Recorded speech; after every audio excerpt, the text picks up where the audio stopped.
मुरारिसुरार्चितलिङ्गं निर्मलभासितशोभितलिङ्गम् जन्मजदुःखविनाशकलिङ्गं तत्प्रणमामि सदा शिवलिङ्गम् देवमुनिप्रवरार्चितलिङ्गं कामदहन करुणाकरलिङ्गम् रावणदर्पविनाशकलिङ्गं तत्प्रणमामि सदा शिवलिङ्गम्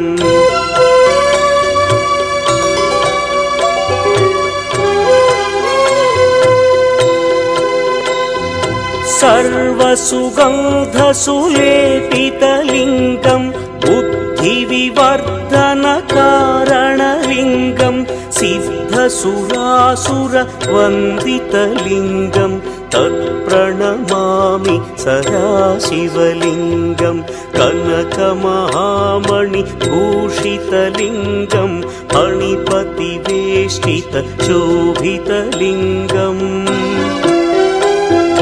दक्षसुयज्ञविनाशनलिङ्गं तत्प्रणमामि सदा शिवलिङ्गम्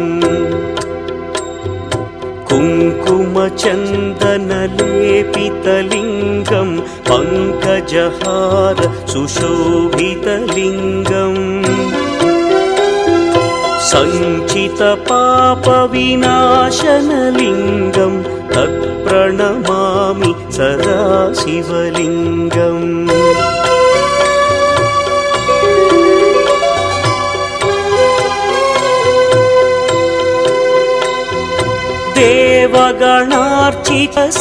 देवगणार्चितसेवितलिङ्गं भावैर्भक्तिभिरेव च लिङ्गं दिनकरकोटिप्रभाकरलिङ्गं तत्प्रणमामि सदा शिवलिङ्गम् अष्टदलोपरिवेष्टितलिङ्गं सर्वसमुद्भवकारणलिङ्गम्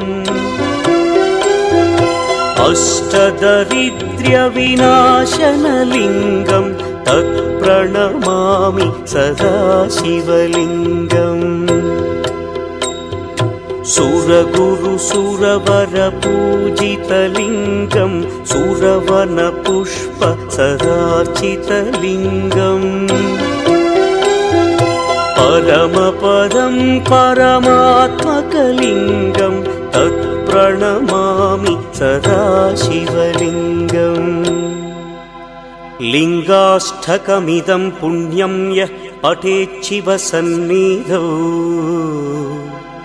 शिवलोकमवाप्नोति शिवेन सह मोदते।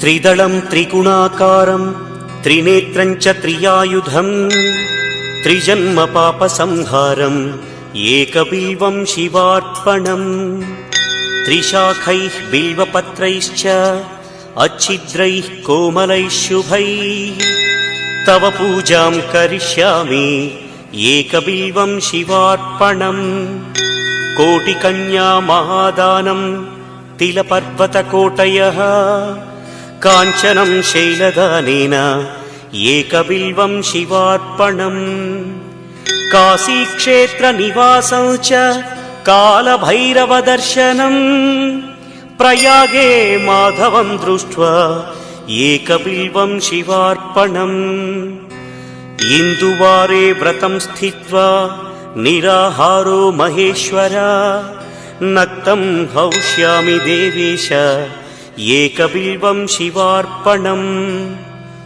रामलिङ्गप्रतिष्ठा च वैवाहिककृतं तथा तटाकादि च सन्तानम् एकबिल्वं शिवार्पणम् अखण्डबिल्वपत्रं च आयुतं शिवपूजनम् कृतं नाम सहस्रेण एकबिल्वं शिवार्पणम् उमया सह देवेश नन्दिवाहनमेव च भस्मलेपनः सर्वाङ्गम् एकबिल्वं शिवार्पणम् सालग्रामेषु विप्राणां तटाकं दशकूपयोः यज्ञकोटिसहस्रस्य एकबिल्वं शिवार्पणम् दन्तिकोटिसहस्रेषु अश्वमेधशतक्रतौ कोटिकन्या महादानम् एकबिल्वं शिवार्पणम् बिल्वानां दर्शनं पुण्यं स्पर्शनं पापनाशनम् अघोरपापसंहारम् एकबिल्वं शिवार्पणम् सहस्रवेदपाठेषु ब्रह्मस्थापनमुच्यते अनेकव्रतकोटीनाम् एकबिल्वं शिवार्पणम् अन्नदानसहस्रेषु सहस्रोपनयनं तथा अनेकजन्मपापानि एकबिल्वं शिवार्पणम् बिल्वाष्टकमिदं पुण्यं यः पठेत् शिवसन्निधौ शिवलोकमवाप्नोति एकबिल्वं शिवार्पणम्।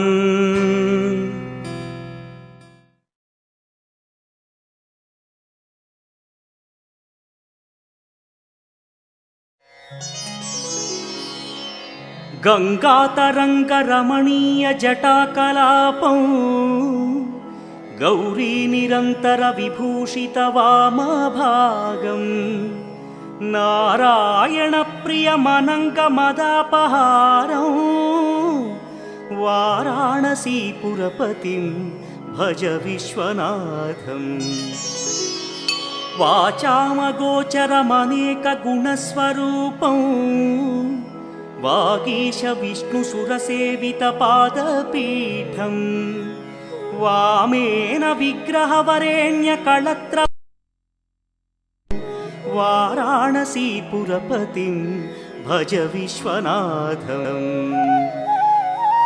भूताधिपं भुजगभूषणभूषिताङ्गं व्याघ्राजिनाम्बरधरं जटिलं त्रिनेत्रं पाशाङ्कुशाभयवरप्रदशूलपाणिं वाराणसीपुरपतिं भज विश्वनाथम् सीतां सुशोभितकिरीटविराजमानौ फालेक्षणानलविशोषितपञ्चबाणं नागाधिपारचितभासुरकर्णपूरं वाराणसीपुरपतिं भज विश्वनाथम् पञ्चाननं दुरितमत्तमतङ्गजानां नागान्तकं दनुजपुङ्गवपन्नगानां दावानलं मरणशोकजराटवीनां वाराणसीपुरपतिं भज विश्वनाथम् तेजोमयं सगुणनिर्गुणमद्वितीयम् आनन्दकन्दमपि राजितमप्रमेयम्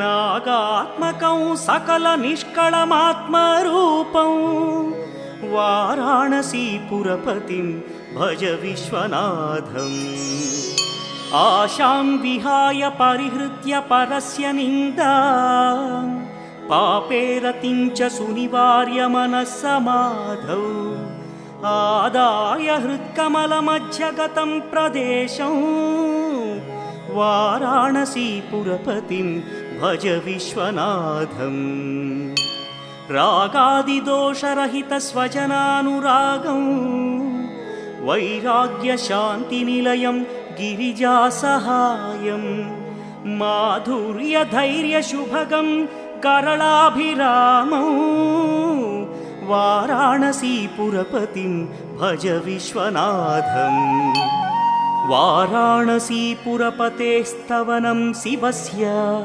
व्यासोक्तमष्टकमिदं पठिता मनुष्या विद्यां श्रियं विपुलसौख्यमनन्तकीर्तिं सम्प्राप्य देहविलये लभते च मोक्षम् विश्वनाथाष्टकमिदं यः पठेच्छिव सन्निधौ शिवलोकमवाप्नोति शिवेन सह मोदते।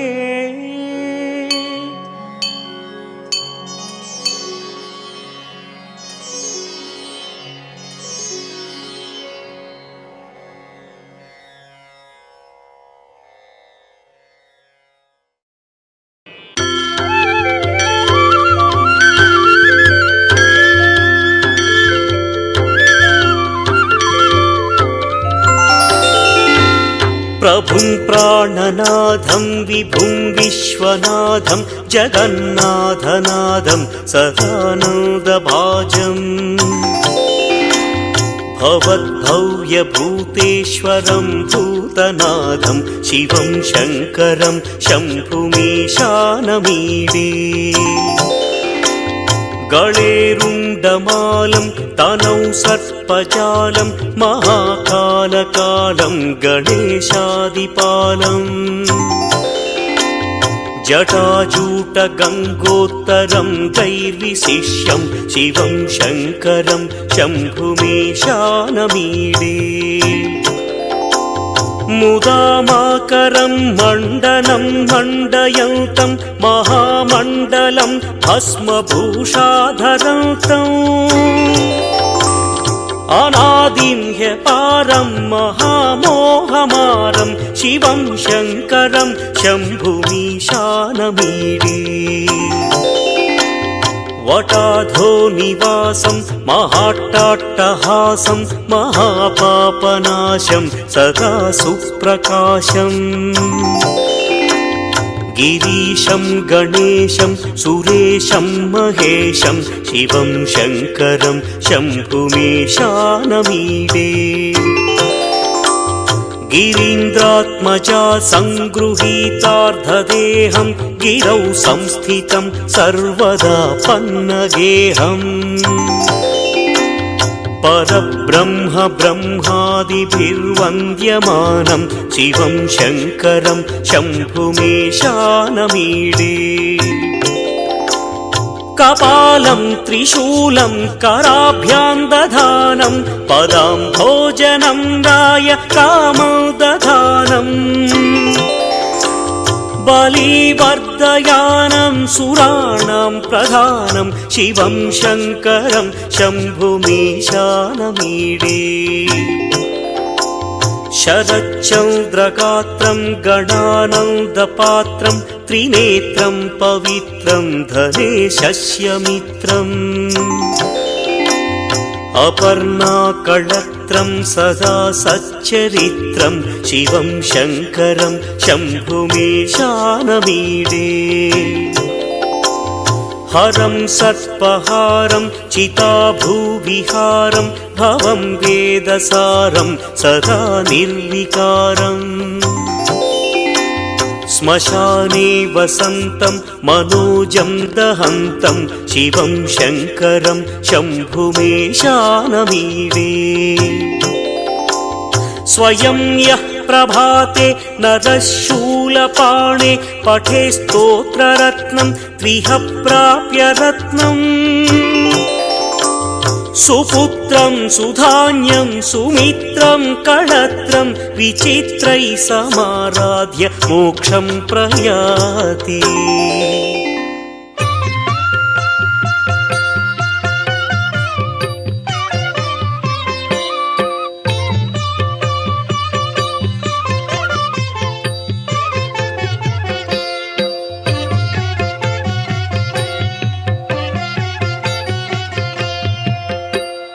विश्वेश्वराय नरकान्तकतारणाय कर्णामृताय शशिशेखरधारणाय कर्पूरकान्तिधवलाय जटाधराय दारिद्र्यदुःखदहनाय नमः शिवाय। गौरीप्रियाय रजनीशकलाधराय कालान्तकाय भुजगाधिपकङ्कणाय गङ्गाधराय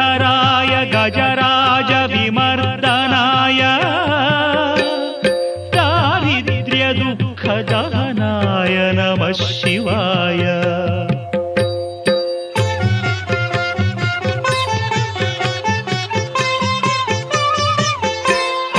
ಭಕ್ತಪ್ರಿಯಾಯ ಭವರೋಗಭಯಾಪಹಾಯ ಉಗ್ರಾಯ ದುಃಖಭವಸಾಗರತಾರಣಾಯ ಜ್ಯೋತಿರ್ಮಯಾಯ ಗುಣನಾಮ ಸುನೃತ್ಯಕಾಯ दारिद्र्यदुःखदहनाय नमः शिवाय.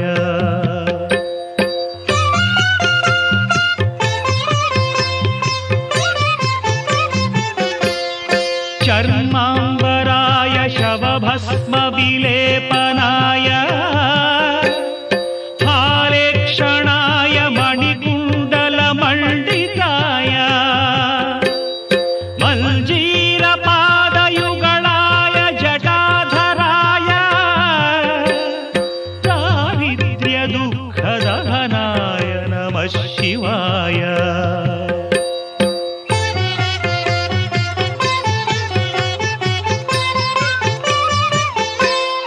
पञ्चाननाय फणिराजविभूषणाय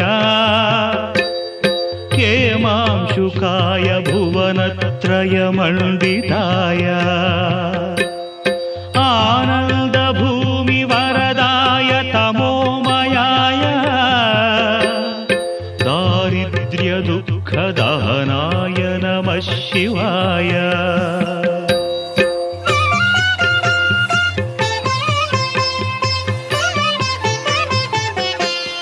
भानुप्रियाय भवसागरतारणाय कालान्तकाय कमलासनपूजिताय नेत्रत्रयाय शुभलक्षणलक्षिताय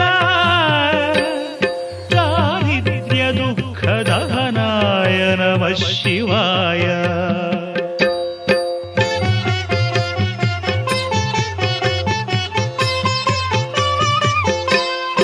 रामप्रियाय रघुनाथवरप्रदाय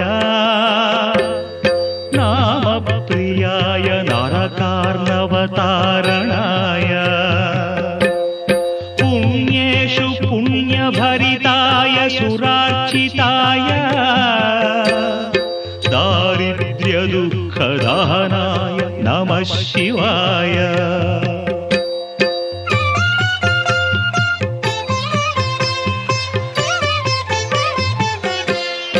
मुक्तीश्वराय फलदाय गणेश्वराय गीतप्रियाय वृषभेश्वरवाहनाय मातङ्गचर्मवसनाय महेश्वराय दारिद्र्यदुःखदहनाय नमः शिवाय.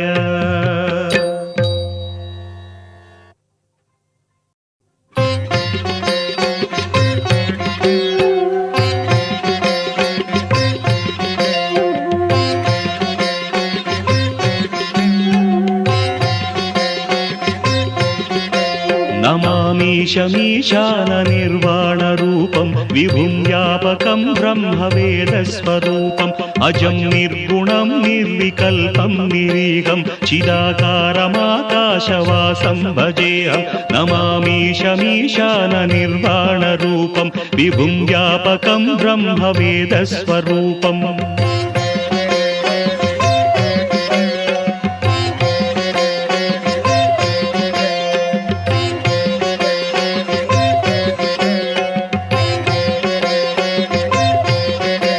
निराकारमोङ्कारमूलं तुरीयं गिराज्ञानगोतीतमीशं गिरीशं कराळं महाकालकालं कृपालं गुणागारसंसारसारं नतोऽहम्. तुषाराद्रिसङ्काशगौरं गभीरं मनोभूतकोटिप्रभासी शरीरं स्फुरन्मौलिकल्लोलिनी चारुगङ्गा रसस्थालबालेन्दुकण्ठे भुजङ्गा.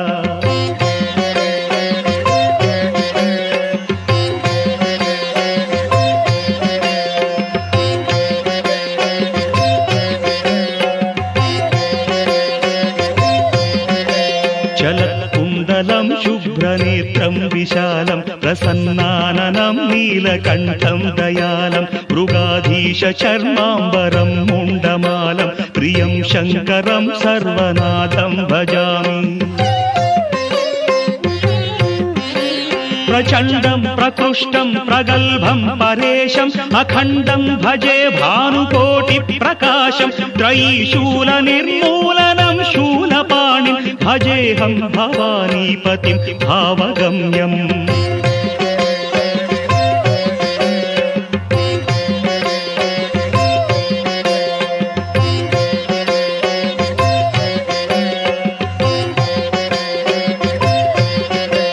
कलातीत कल्याण कल्पान्तकारी सदा सज्जनानन्ददाता पुरारी चिदानन्द सन्दोह मोहापहारि प्रसीद प्रसीद प्रभो मन्मधारिः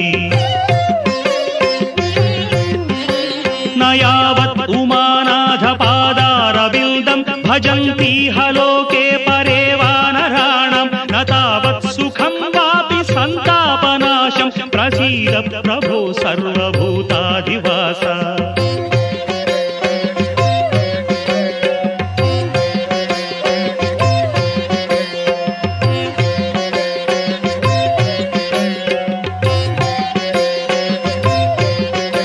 न जानामि योगं जपं नैव पूजां नतोऽहं सदा सर्वदा देव तुभ्यं जराजन्म दुःखौघतातप्यमानं प्रभो पाहि शापान्नमामीश शम्भो रुद्राष्टकमिदं प्रोक्तं विप्रेण हरतुष्टये ये पठन्ति नरा भक्त्या तेषां शम्भुः प्रसीदति।